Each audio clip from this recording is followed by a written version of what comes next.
bu dee yaa ngi doog a seetaan suñu vidéo bul fàtte abonné liker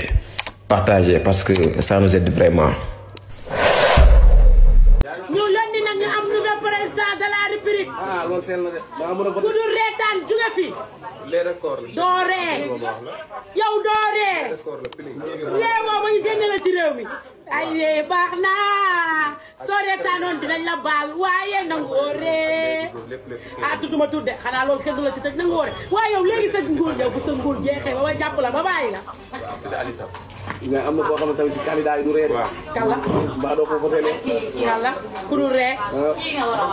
ku dul ree nguuram jeex naa yow mu dul ree wa daal sa nguur jeex naa ñun dañoo bëgg démarré ma lay bëggee dooba ree Macky ñàkkaree doo nga la jëlee réew mi réew mi li tax ñu changé la ñàkkaree de ree na waaye mun naa changé afi de mun naa bàyyi ba élection yi ñëw Macky ree mun nañoo bàyyi ba élection yi ñëw rek Macky ree Macky bu dee man maa yow buñ la génnee xam nga lan ngay def taal sa ring laay di xaqataay di ree pour xam nit ñi xam ne mën nga reetaan waaye Macky ñëpp nee nañ mënoo ree tamit il faut ngay ree réew mi reetaan na ko yor bu réew mi neexul sax day ree ñuy gis say bëñ ah il faut muy ree Macky nag il faut muy reetaan këram ne fii Macky Sall da ree ree ju neex day neexal xol Macky yow del ree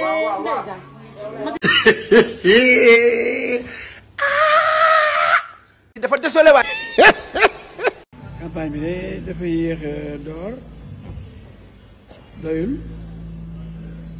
ci xam naa ne suma absence yéen Sénégalais yi sentir ngeen ko parce que bu dee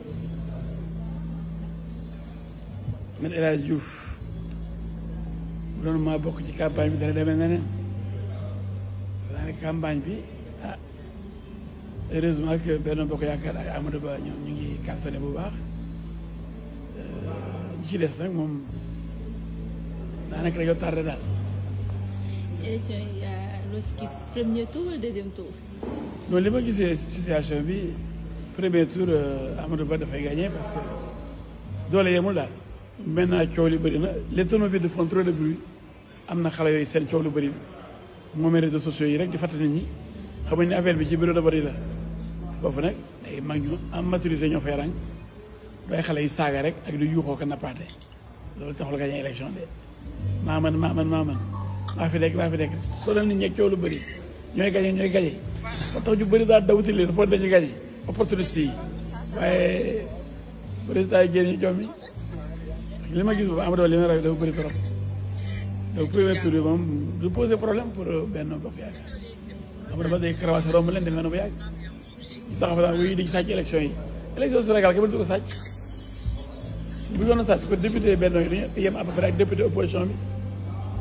dem nañ ba presque kif ñu yem te li génn ci urne yi rek la ñuy proclamer tab ko ci école yi ñëpp jàlloo moom su daal di koy balancé kon fu ñu weccoo kañ lañ koy changé fan xam nga ni day wax leen maanaam waaye commencé dañoo wax naan way ah bu ñu sàccee bu ñu sàccee depuis Abdou Diouf daane nañ ko fi Abdoulaye Wade daane nañ ko fi yëpp ci élection yi la bu doon mën nañu sàcc kee yooyu duñ daanu député yi passé tuuti Macky Sall ñàkk majorité bi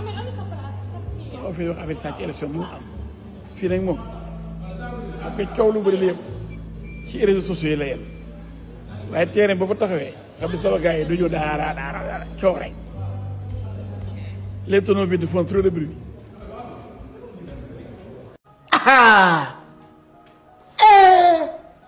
mooy yéen. na mën a caan rek ngeen di fuurale tànk. bu dee yaa ngi doog a seetaan suñu vidéo bul fàtte abonné liker partager parce que ça nous aide vraiment.